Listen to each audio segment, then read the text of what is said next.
In the summer of 1588, the man commanding the most powerful naval fleet ever assembled sat down and wrote a letter to his king.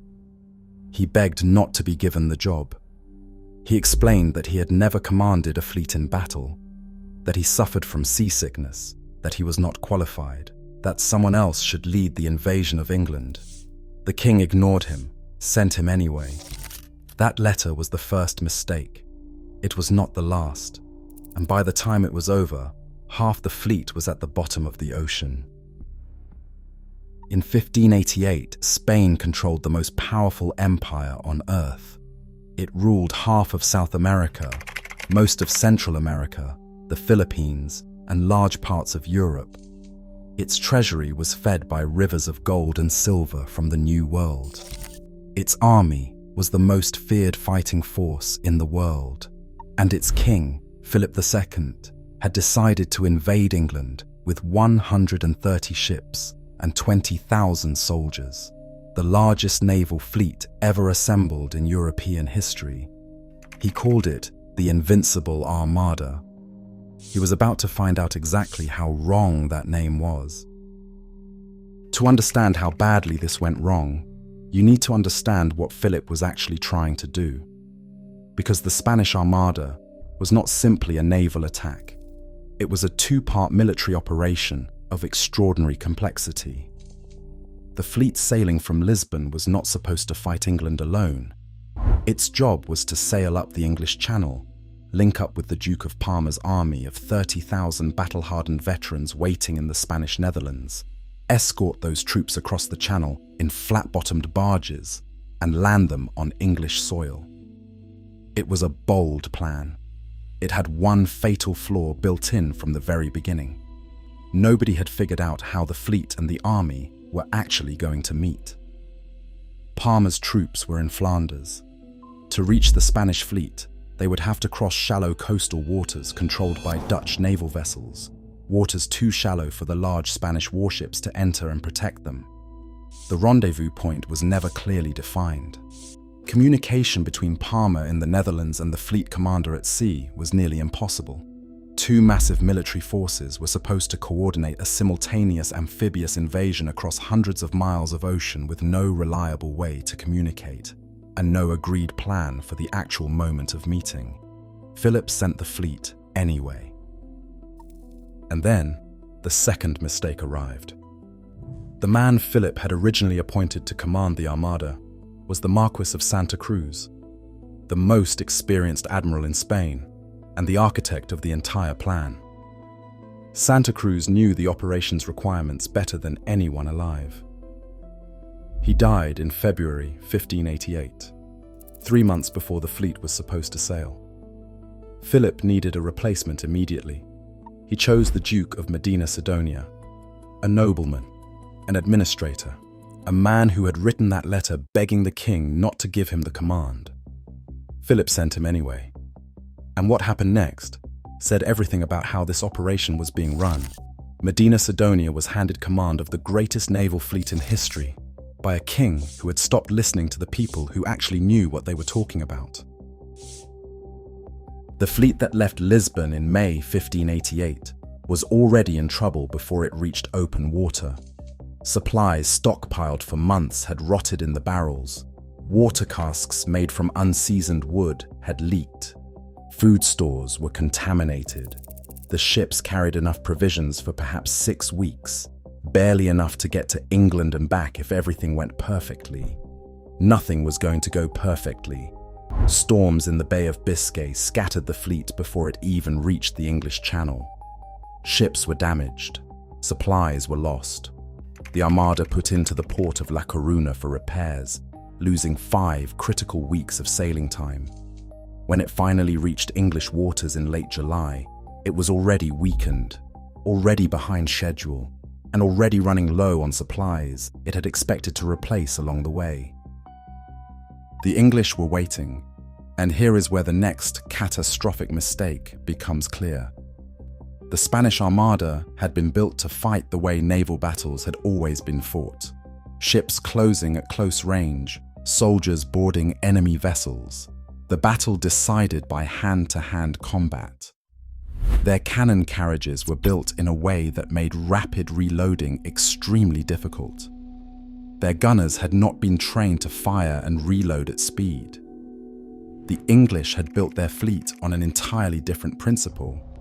Faster ships, longer-range guns, trained gunners who could fire and reload at a pace the Spanish had never encountered. They had no intention of getting close enough for Spanish soldiers to board them. They stood off at range and bombarded the Armada as it moved up the channel, day after day, picking off ships, damaging others, forcing the Spanish to keep moving without rest or relief. By the time the Armada anchored off Calais on August 6th, the fleet was battered, low on ammunition, and still had no confirmed rendezvous with Parma. His troops were not ready. His barges were not loaded. He needed at least 6 days to prepare. The Armada did not have 6 days. Just after midnight, on August 8th, the English launched 8 fireships directly into the anchored Spanish fleet. Unmanned vessels packed with burning materials and loaded guns, sent downwind and tide into the tightly packed formation. The Spanish captains panicked. They cut their anchor cables and scattered to avoid the flames. The tight defensive formation that had kept the Armada safe through the channel was gone in minutes.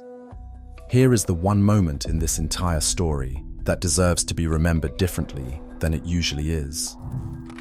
In the chaos of that night, as his fleet scattered and his captains fled, Medina Sidonia held position. The man who had begged not to be given this command, who had said he was not qualified, who had been sent anyway, kept his flagship steady while the fleet dissolved around him. He later wrote that he had tried everything in his power to reform the fleet, that he had fired signal guns into the darkness for hours, that nobody came back. By dawn, the fleet was broken. By afternoon, it was over. The Battle of Gravelines that followed was not a contest. English ships closed on the scattered Armada and pounded them for hours at effective range.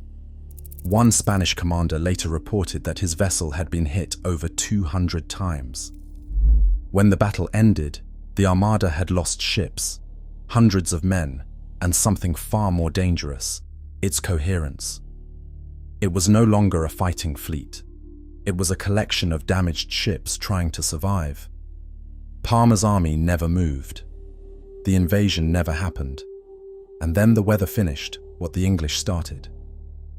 Cut off from returning down the channel by unfavorable winds, the fleet had no choice but to sail north around Scotland and then south around Ireland to reach Spain. The long way home, the dangerous way home. Storms hit off Scotland. More storms hammered the fleet off the Irish coast. At least 24 ships were wrecked on the rocks. Sailors who made it ashore in Ireland were killed by English forces or drowned trying to reach land.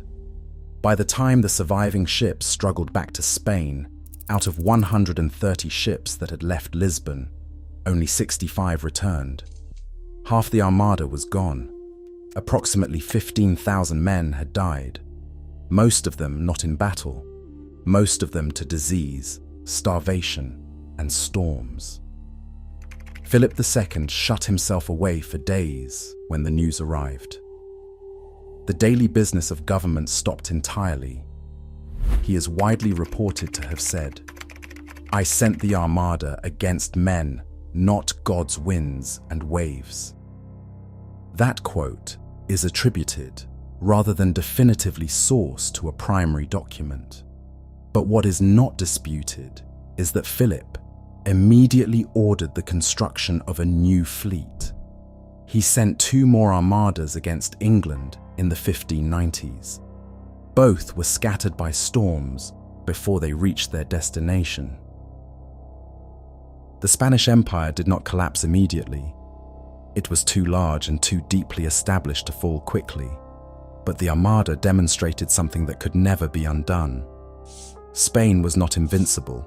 Its navy could be beaten, and its king could make catastrophic mistakes that sent men to die. England emerged from the crisis as a serious naval power for the first time in its history. The confidence born from surviving the Armada fed directly into the era of English maritime expansion that would eventually produce the British Empire. The Dutch, seeing Spain weakened, pressed their rebellion harder and moved closer to the independence they would formally achieve in 1648. The myth of Spanish supremacy, one of the most powerful strategic weapons Philip possessed, was gone. It had taken one uncoordinated plan, one wrong appointment, one letter the king should have listened to, and one night of fire ships to begin the unraveling of the greatest empire on earth. The man who had begged not to be sent wrote in his final report that he had done everything he could, that the winds had defeated him, that he had held his position when others fled. He was right. It just did not matter. If this is the kind of history that shows you how empires really fall, not in one great battle, but in a series of decisions nobody stopped, subscribe to History Brief. Every video on this channel goes deeper than the version of history you were taught.